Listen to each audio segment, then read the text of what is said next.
واحد. البداية، الصداقة والترابط.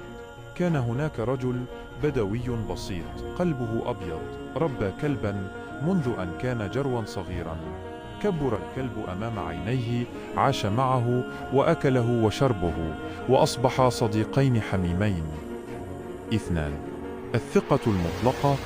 كان الرجل يعامل الكلب كأنه فرد من العائلة، ويثق فيه ثقة عمياء.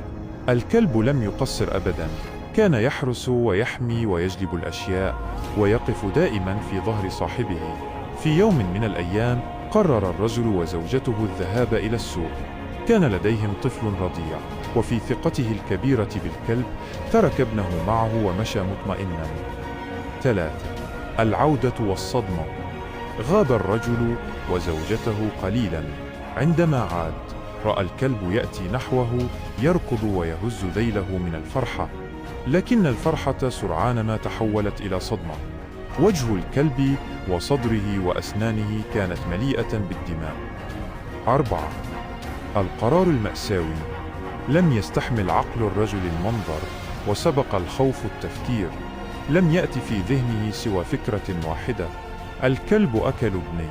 من غير أن يسأل أو يبحث أخرج سيفه وضرب الكلب ضربة قاتلة. 5.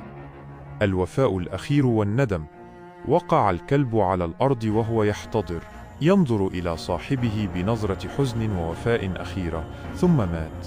ترك الرجل الجثة ودخل البيت متوقعا أن يرى ما يكسر القلب، لكن ما رآه كان صدمة أكبر.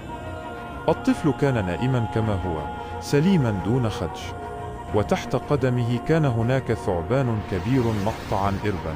في تلك اللحظة ضربت الحقيقة قلب الرجل.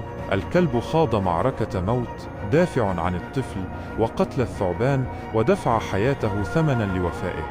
الدم الذي كان على وجهه وصدره لم يكن دم الطفل، بل دم الثعبان.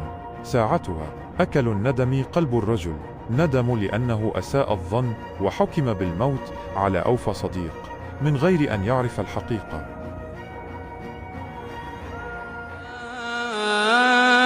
أيها الذين آمنوا اجتنبوا كثيرا من الظن إن بعض الظن إثم، ولا تجسسوا ولا يغتب بعضكم بعضا.